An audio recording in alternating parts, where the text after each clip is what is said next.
Bonjour à tous, frais péché du matin, nous allons pouvoir discuter hyperconvergence ce matin. Chouette, chouette me direz-vous. Eh oui, un bon petit café croissant avec notre toute nouvelle offre, ce beau projet qui est Harvester. On va revenir très rapidement dessus, vous l'avez vu, on vous a fait un format en 30 minutes. Donc autant vous dire, on va pas vous bassiner de slides, on va aller très très vite à la démo, c'est parti. Enchanté au fait, je suis Julien Niedergang pour vous servir ce matin. On va vous animer donc une démo Harvester que vous voyez de manière la plus pragmatique possible.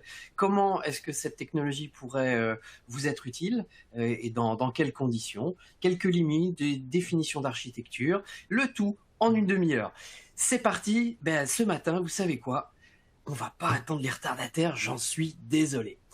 On regarde un petit peu juste comment l'interface fonctionne, parce que nous, notre intérêt, c'est d'interagir avec nous. On aime faire des beaux projets, on aime pouvoir discuter de vos projets, essayer de vous accompagner dedans, vous donner envie de travailler avec nous. Regardez donc cette belle interface.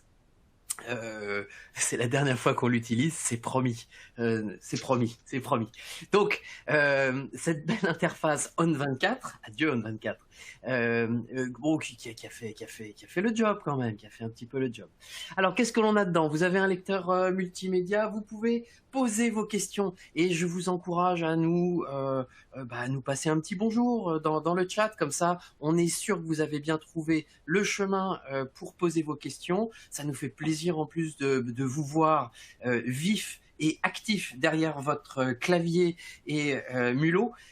Là-dessus, vous avez quelques liens utiles. Vous avez des liens utiles qui ont été mis en place par notre puissante Elisa. Je suis évidemment accompagné de Brice Descagny et Benoît Loriot qui vont avoir l'occasion de se présenter dès que j'ai terminé, vous savez, avec la partie marketing. Alors cette partie marketing, allez, ce matin, vous voulez faire une bonne action, vous voulez être puissant et bon. Oui, j'entends la voix dans vos têtes qui dit oui, j'ai envie. Excellent. Ne changez rien, c'est vendredi. Allez sur notre page LinkedIn et vous allez faire une heureuse, mais nous aussi, attention, c'est important pour nous. Vous allez pouvoir, sur notre page LinkedIn, suivre notre actualité. Vous l'avez compris, on est en train de se refaire au niveau de notre présence publique. Je pense que c'est clairement gagnant-gagnant, win-win, le win-win du vendredi. C'est de l'humour. Donc, connectez-vous s'il vous plaît à la page LinkedIn, suivez-nous, on essaie de vous créer du contenu, et vous l'avez vu hier, j'espère que vous avez apprécié pour ceux qui étaient, la session Code Factory. On essaie de vous faire quelque chose qui soit réutilisable, que vous puissiez suivre et mettre en place avec un guide, certes dégrossi, mais avec une logique pour mettre en œuvre une architecture un petit peu complexe. Cool, vous savez tout. Allez, soyons fous, faites un petit coup de follow sur LinkedIn. Promis, on n'essaiera pas de vous ennuyer avec tout ça. C'est parti. Benoît, Brice, à vous peut-être le micro. Benoît, Brice, qui êtes-vous? Oui. Bonjour à tous. Brice, moi je suis ingénieur chez Suze Rancher. J'interviens sur tout le territoire France et Afrique du Nord, et il faut aussi le savoir, toute la partie francophone. Je suis prêt ce matin, j'ai tout préparé, j'ai un café arabica, et par contre, j'ai fait une petite folie. Voilà, le cervelet primaire qui dit non, tu n'auras pas de croissant, mais bien une viennoise au chocolat. Voilà, j'ai craqué, je l'avoue, je vous l'avoue tous. Petit gourmand. Et donc Benoît Loriot, avec mes deux très chers collègues Julien et Brice, toujours à l'avant-vente Suze France. Donc voilà, rien de plus à dire. Je n'ai même pas de thé ni de croissant, ni de café, mais ça viendra juste après. Nickel, parfait. Écoutez, une petite intro vite fait, on replace l'église au centre du village, expression, avec Harvester, savoir un petit peu à quoi cela s'adresse, qu'est-ce qu'il y a dedans. On va regarder un petit coup d'architecture et on va regarder la démo juste après. Alors je sais que ce matin, on a une petite histoire de certificat, mais je pense que vous connaissez ça, parce que bon, bah, nous aussi, c'est notre plateforme de jeu, c'est notre plateforme de test. Autant vous dire que Harvester nous crée pas mal de demandes, de questions, d'interrogations. Beaucoup de gens qui veulent voir et qui veulent déjà pousser un petit peu le moteur. Et je sais que ce matin, on a un petit pépin de certificat, mais on a dû vous trouver un petit contournement. C'est parti, de toute façon, en direct live. Oui, Allez. on va regarder ça. Notre certificat a expiré à minuit. Donc, voilà. Donc l'effet La loi démo de est l'emmerdement quand même pas maximum mal. est belle. C'est ça. Allez, Donc, c'est on parti. va voir ce Regardons qu'on déjà peut la montrer. théorie, replaçons. Harvester. Brice, je crois que c'est pour toi ce matin. Ou pas? C'est pour moi? Ah, Brice. Si, avec plaisir, avec plaisir. J'étais en train de faire le nettoyage dans les fenêtres, oh là là. Est-ce que à manger de la viennoise, eh bien évidemment, on met des miettes partout et c'est dramatique. Mais chez vous, préparez une petite serviette et tout ira bien. Alors pourquoi on parle d'hyperconvergence?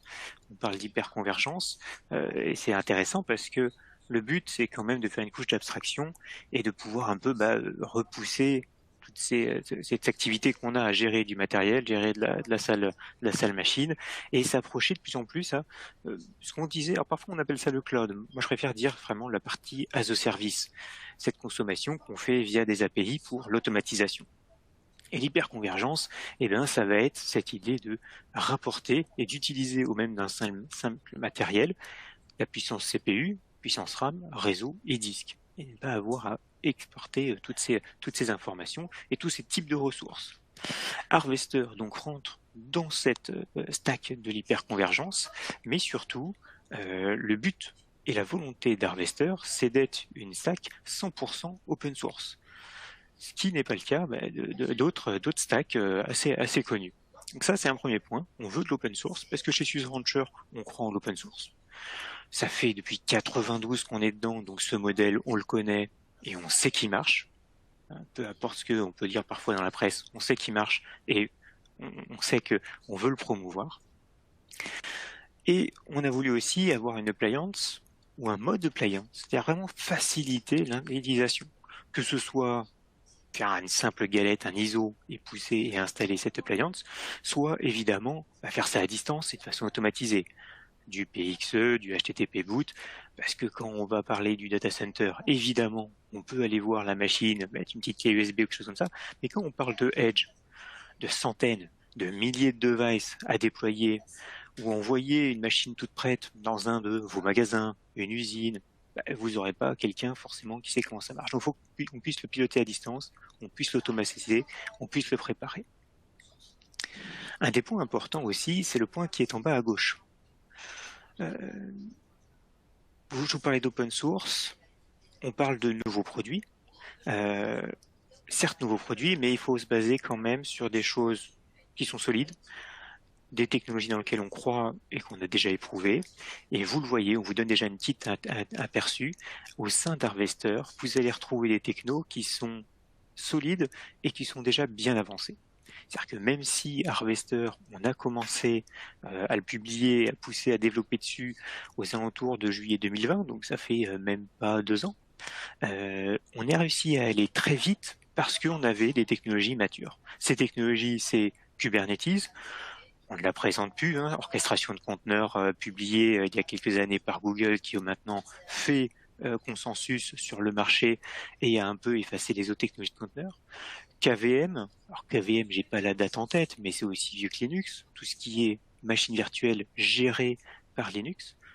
Longhorn pour tout ce qui va être stockage partagé, stockage distribué d'ailleurs, j'utilise le bon mot, stockage distribué, c'est-à-dire parce que c'est ce qu'on veut faire dans l'hyperconvergence, prendre chacune de mes boîtes, chacune de mes bare metal, prendre le disque dur qui est dessus et le mettre à disposition de tous mes workloads. Donc Longhorn, qui se base sur du SCSI, qui se base sur évidemment du sparse file pour pouvoir faire du fin provisioning et tout ce qu'on a l'habitude d'avoir dans le monde de la VM. Et le dernier projet, celui que vous avez sûrement entendu parler, en tout cas je l'espère, KubeVirt, qui réunit enfin un gros problème qu'on avait, le monde des conteneurs, c'est le futur, on veut y aller, on a encore des VM, on sait qu'on en aura encore, il faut pouvoir utiliser les deux, et c'est là où KubeVirt intervient. Dernier point en bas à droite, évidemment, si vous avez utilisé un peu Rancher, vous savez comment on aime simplifier la vie. Si vous n'avez jamais utilisé Rancher, je vous redis, en mars, on a, et vous l'avez en haut à droite dans dans les petites notes, le prochain rodéo, le rodéo numéro 7, sur lequel on vous donne accès à des VM pour pouvoir installer Rancher, pour pouvoir installer RKE et découvrir par vous-même à quoi ça ressemble et comment c'est simple. Et cette simplicité, on va la retrouver dans Harvester. Vous le verrez quand Benoît va vous le montrer.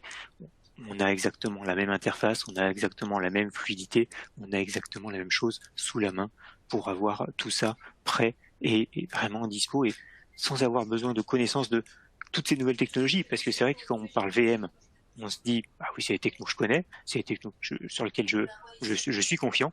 Par contre, des VM dans des conteneurs, ça peut commencer à être un petit peu gênant. En parlant d'architecture, parce que il faut remettre un petit peu où sont tous ces éléments, parce que parfois ça peut être un peu choquant de se dire oui, je vais avoir des conteneurs, des VM, du bare metal, je mélange un peu tout. Donc faisons un petit point rapide sur l'architecture. Architecture que nous utilisons en ce moment sur la démo qu'on va prendre, donc pas de problème. Sur la partie droite, je commence par la partie droite, les services communs. Ça c'est toujours très important parce que quand vous voulez faire du clustering, il y a des choses qui sont indispensables. Bonne communication réseau. On ne va pas vous pousser à avoir du 100 gigas, mais plus le réseau va vite, mieux ce sera pour les réplications de données. Du NTP, ça, on sera intransigeant. S'il n'y a pas de NTP, il n'y a pas de cluster. S'il n'y a pas de NTP, DNS, il n'y a pas de certificat, il n'y a pas de sécurité, il n'y a rien qui marche. Donc NTP, DNS, on doit être au top. Et si vous avez besoin d'aide, on vous aidera à être au top. Évidemment, load balancer qui peut être soit en externe, soit intégré à Harvester, et puis ce fameux stockage partagé qui peut être soit, c'est le but de l'hyperconvergence, uniquement dans nos bare metal, soit qui peut être, on pourra aller chercher du SAN si vous avez déjà des investissements faits sur du SAN. Repartons sur la partie de gauche. On le voit, on a en bas nos gros cubes verts qui vont être nos machines bare metal. Pas besoin d'avoir de très grosses machines. Quelques corps quand même, parce que c'est ce qu'on va présenter à nos VM. Un peu de mémoire, parce que sinon, ça va avoir du mal. On vous recommande évidemment du SSD, puisque quand il va y avoir de la réplication de données, si vous voulez mettre par exemple des workloads de base de données, il faut que ça suive. On peut faire du HDD, mais vraiment, pensez au SSD, ça vous fera du bien, vous vous enlèverez vous-même une épine du pied. Et au-dessus de ce bare metal, on va mettre Harvester, dans lequel à l'intérieur on retrouvera les technologies qu'on connaît, je vous le disais, le Linux de chez SUSE, du Kubernetes, KubeVirt, et depuis ce KubeVirt, on va pouvoir générer et spawner de la VM qui va avoir accès, évidemment, à son propre réseau, à ses propres VLAN.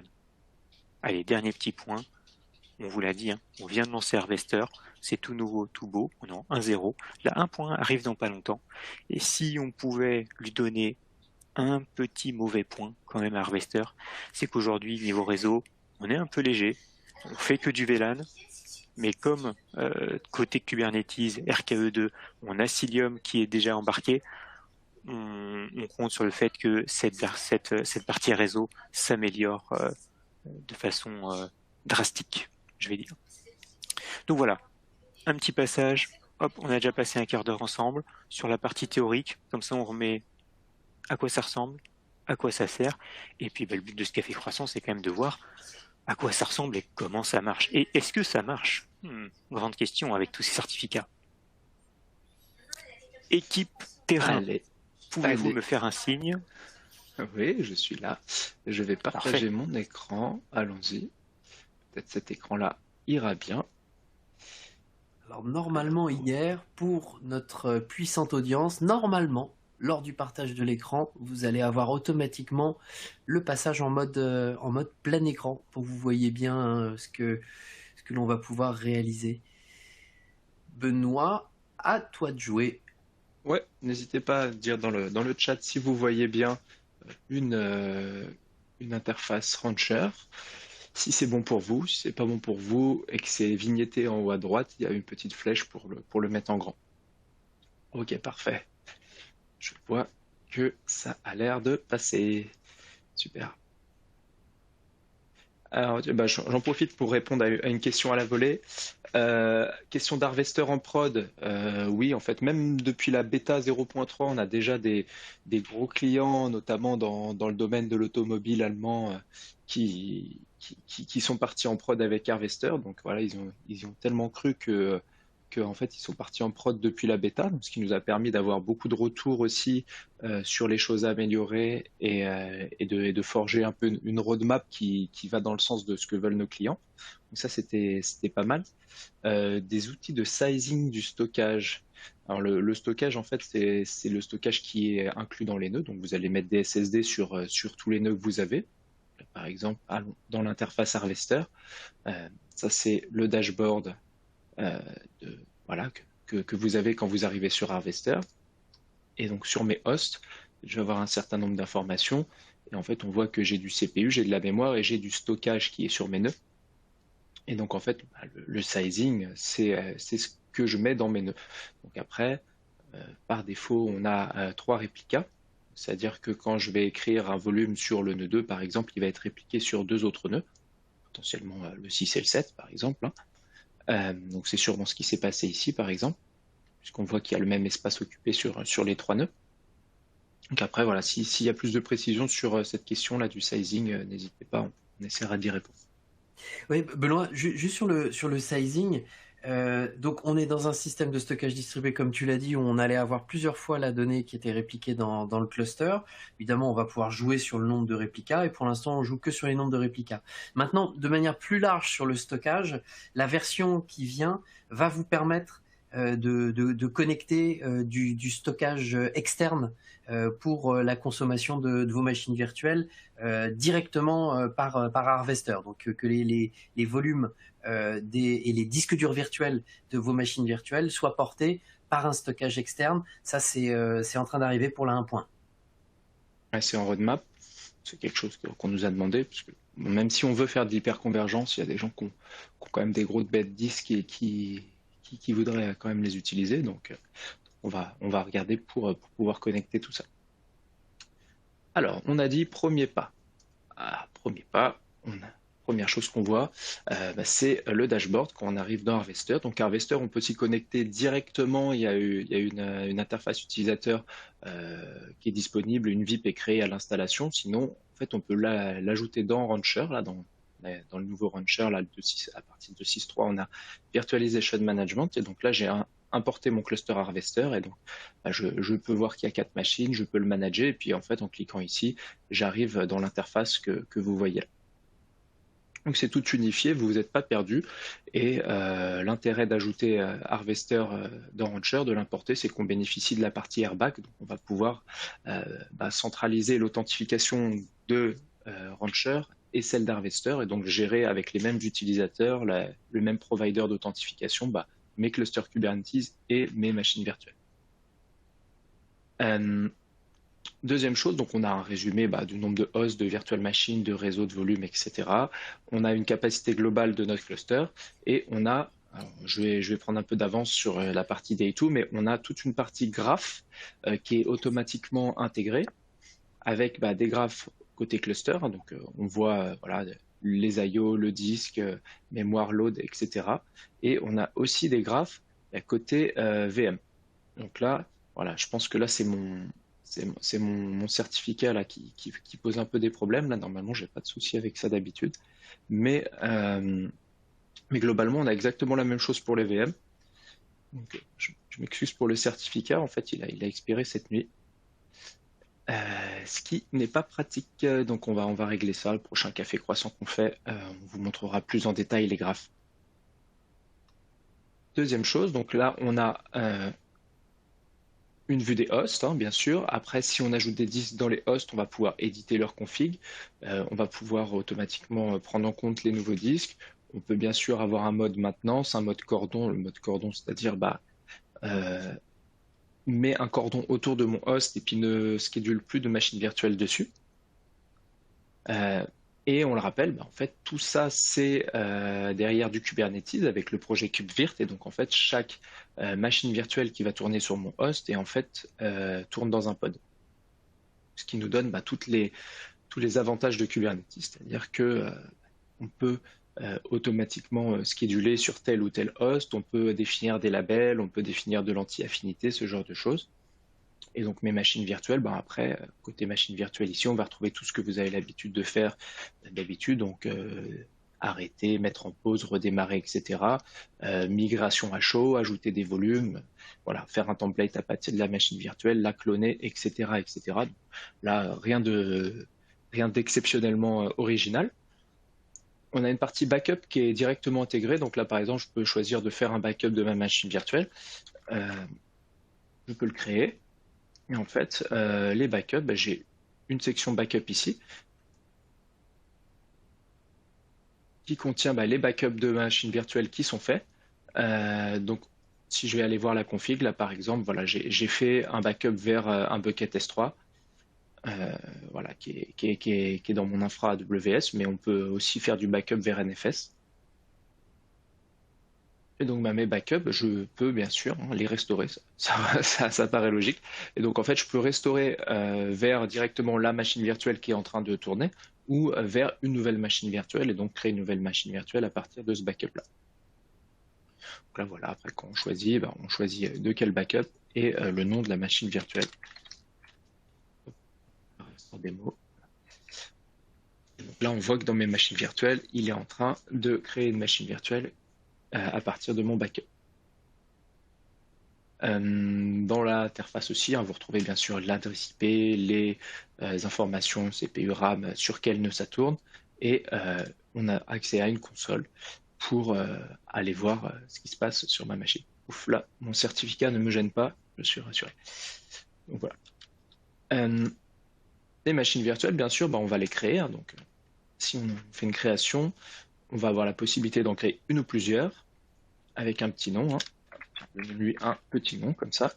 On a toujours notre Kubernetes qui reste derrière. Alors j'en profite juste à répondre à Cédric. Les backups, c'est le premier backup qu'on fait, c'est du full et après tout est incrémental. Et les snapshots, on peut faire des snapshots également. Machine virtuelle, donc namespace, Kubernetes. On va pouvoir, quand on crée nos machines virtuelles, les mettre dans un namespace qui va nous permettre d'isoler les machines virtuelles dans différents namespaces et potentiellement de faire du contrôle d'accès par namespace pour nos utilisateurs. Et donc, on va avoir des utilisateurs qui pourront voir que les machines virtuelles dans certains namespaces, potentiellement que en read-only, etc. Donc, on va pouvoir être assez granulaire dans la gestion de tout ça grâce au namespace. Alors, on a tous les paramètres standards qu'on va pouvoir définir. Je voulais vous montrer également la partie template parce que en fait, on a la possibilité de créer des templates de machines virtuelles, donc soit un template tout fait, soit plutôt une config template, c'est-à-dire que là, si je choisis ce template-là, par exemple, je ne sais pas, SLES15SP3, hop, automatiquement, il me dit, je vais créer une machine virtuelle, 4 de CPU, 4 Go de RAM, avec un volume qui est basé sur l'image de la SLES15, 30 Go. Le réseau, ça va être le réseau de prod. Le scheduling, on le met sur n'importe quel host disponible. Et puis en fait, on a aussi un cloud config, puisque dans mon image, il y a cloud init. Et donc mon cloud config, il va pousser une clé SSH, il va démarrer le QEMU guest agent. Et puis potentiellement, là, moi, je me suis amusé. J'ai un bootstrap script qui va ajouter ma machine virtuelle dans SUSE Manager, qui est notre outil de patch. Et donc en fait, automatiquement, ma machine, elle va remonter dans SUSE Manager et je vais pouvoir l'intégrer à mon cycle de patch. Voilà, en fait, vous retrouvez quand même pas mal des choses par défaut, et puis après, voilà, on fait create et ça va me créer la machine virtuelle. Je passe rapidement là-dessus, rien de nouveau. Donc, toutes les machines virtuelles ont un disque par défaut qui est un disque root. Donc, en fait, c'est du copy and write. Donc, on se base sur une image. Donc voilà, là c'est des images qu'on a ajoutées. Donc vous prenez un QCO2 ou une image RAW que vous avez sur Internet par exemple pour la SLES ou de l'Ubuntu. Et puis, vous pouvez l'ajouter, que ce soit depuis une URL directement ou depuis un fichier que vous allez uploader depuis votre poste. Encore une fois, hein, toutes les ressources, il y a la notion de namespace, donc vous allez vraiment pouvoir ségréger votre environnement par namespace entre plusieurs projets, entre plusieurs namespaces. Donc on retrouve toutes les notions qu'on a projet namespace dans Rancher et dans Kubernetes dans Harvester, donc ça c'est vraiment bien. Voilà. Quoi d'autre? Bon, bien sûr, gestion des clés SSH, gestion des configurations Cloud Init. Et dernier sujet là pour laisser un peu de place pour les questions, parce qu'on ne voudrait pas vous prendre tout votre temps. Ce serait... Ah, ça y est, j'ai retrouvé mes graphes, super. Est-ce que je vais pouvoir aller vous montrer Grafana? Oui, ah, ça fait du bien. Donc, parfait. Donc, voilà. Donc, en fait, pour tout ça, on a des dashboards préconfigurés. Et donc, sur tous ces dashboards, bah, voilà, on a la partie cluster et la partie VM. Et donc, dans la partie VM, voilà, ce qui devait normalement s'afficher dans l'interface si j'avais pas de problème de certificat. Par VM, en fait, on va avoir aussi tout ça, CPU, mémoire, réseau, stockage, voilà, le load par interface. Et donc, en fait, bah, après, on peut même filtrer plus précisément. Donc, par exemple, je veux voir juste cette machine virtuelle, bah, voilà, je peux cliquer dessus, je peux voir qu'un élément, par exemple. Et donc, on va avoir pas mal de dashboards déjà tout fait aussi sur ce qu'il y a derrière, donc sur le Kubernetes qui fait tourner tout ça. Donc là, bah, tous les dashboards qu'on a d'habitude avec Rancher, bah, on va les retrouver également. Donc, par exemple, bah, si on va voir un peu les pods par namespace, bah, on va avoir voilà, tout ce qui se passe en fait derrière avec bah, notre snapshot controller, etcd, multus, etc. Donc voilà, par namespace. Et donc par exemple, là, dans mon namespace par défaut, c'est là où j'ai mis mes machines virtuelles, et bah, je vois que j'ai Virt Launcher où chacune de mes machines machine virtuelle, et ben on a un petit pod qui porte la machine virtuelle. Voilà rapidement ce qui se passe derrière le miroir. Et dernière chose que je voulais vous montrer, par contre là pour le coup le certificat va me tuer, mais je vais vous montrer quand même. C'est la partie Terraform. Tonton Benoît, et attention parce que je pense qu'à 10h, il y a plein de gens qui vont avoir des rendez-vous. Donc, Ouais, bah, de toute façon, il reste une minute. Là, c'est la fin. Je vous ai montré un peu tout ce qu'on s'était dit. La suite, ce sera dans le prochain Café Croissant. On va essayer d'en faire plusieurs pour couvrir des sujets. Et donc, n'hésitez pas à nous mettre dans le chat hein, ce que vous voulez voir pour les prochains. Allons-y sur Terraform. C'est cool. Et donc, sur Terraform, bah, très simple. Hein, donc, on a un provider Terraform. Si je vous le montre ici, voilà, le provider Terraform, rien d'exceptionnel. Hein, c'est du Terraform classique. Et donc, en fait, la seule chose qu'on donne à notre provider Terraform, c'est un kube config. Voilà, qu'on peut récupérer depuis l'interface Rancher ici. Là, je download mon kube config. Et après, ben, j'ai un deuxième GTF qui s'appelle Virtual Machine. Enfin, je l'ai appelé Virtual Machine, mais globalement, on a une ressource de type Harvester Virtual Machine. Et là, ben, on y définit les choses classiques, donc le CPU, la mémoire, le hostname, l'interface réseau, voilà, combien je veux de disques, à partir de quelle image je crée mon disque. Et puis, si j'ai un petit Cloud Init à lui donner, ben, je lui donne ici également. Non. Donc, lançons peut-être en parallèle, Benoît, comme ça les machines vont. Ouais, mais ça va pas se passer, justement, ce que je te disais, Bah, tout à l'heure, c'est passé, hein. Ah, c'est passé. Bah alors, oui, tout à l'heure, c'est passé. Là, il y avait les machines, etc. En fait, pour vous expliquer, en fait, on a un problème de certificat sur notre reverse proxy. C'est là où on a un Let's Encrypt tout bête, hein, c'est une petite plateforme. Et c'est juste là, en fait, dès qu'on va à l'intérieur, il n'y a aucun problème. C'est pas la faute d'Harvester ni de Rancher, c'est notre reverse proxy qui a lâché son certificat à minuit. Donc on a un petit pépin avec notre renouvellement automatique. Voilà, ça va être notre activité de la journée où on va aller corriger ça. Voilà. Normalement, là, si tu vas dans l'interface, je pense qu'elle va arriver. Hein. Non, je les ai créés à la main tout à l'heure. Là, c'est Terraform Apply, donc le classique. Hein. Donc on voit qu'il va me créer mes machines virtuelles. Donc je lui en avais dit 3. Donc là, il va m'en créer 3. On voit 1, 0, 1, 2. Et donc si je fais yes, voilà, hop, on va finir sur une belle erreur, mais au moins vous allez voir ce qu'il fait. Donc il tape l'API en fait, il tape l'API KubeVirt pour lui demander des machines virtuelles. Donc là, on voit bien que mon certificat, il a expiré, manque de bol, à minuit aujourd'hui. Et là, bien sûr, eh ben, on est un petit peu plus tard, donc c'est raté. Il est 10 heures. Et donc, quand on règle ça, normalement, on a des machines virtuelles qui arrivent toutes belles dans mon interface et qui se lancent avec les paramètres que je lui ai donnés. Et donc, si on n'en veut plus, bah, on fait le Terraform Destroy assez classique et il va me détruire tout le monde. Donc là, bien sûr, il n'y a Allez, rien à détruire. Oleker, bon, on s'y attendait pas à celle-là. Dommage. Prochaine fois, promis, je vous le montre. À charge de revanche. On peut terminer sur notre petite slime pour rejoindre la communauté Suze Rancher. C'est peut-être pas mal. Et surtout, est-ce qu'on a eu des questions de plus? Je crois qu'on a essayé de tout traiter. On a eu 50 questions là. Normalement, elles ont été traitées. Je n'en vois pas de nouvelles. Je pense que l'on peut se souhaiter un excellent vendredi. Navré pour ces petites déviances techniques. Le produit reste fort et beau. Intéressez-vous à cette techno. Il y a un potentiel assez fou derrière, et surtout une cohérence de pile de par l'open source, de par l'utilisation de Kubernetes, etc., pour faire évoluer des machines virtuelles qui n'est pas négligeable. J'espère que ça vous a plu. Nous avons tout un tas de manifestations. On a oublié de le remettre. On a un rodéo numéro 7 qui revient. On va vous refaire un Code Factory. On a les dates. 1er avril, ça y est, celui-là, je m'en souviens parce que ça va être la franche déconnade. Qu'est-ce qu'on a d'autre? On a une affaire CentOS qui est en train d'arriver. Vous allez trouver tout ça sur notre page LinkedIn, enfin je crois.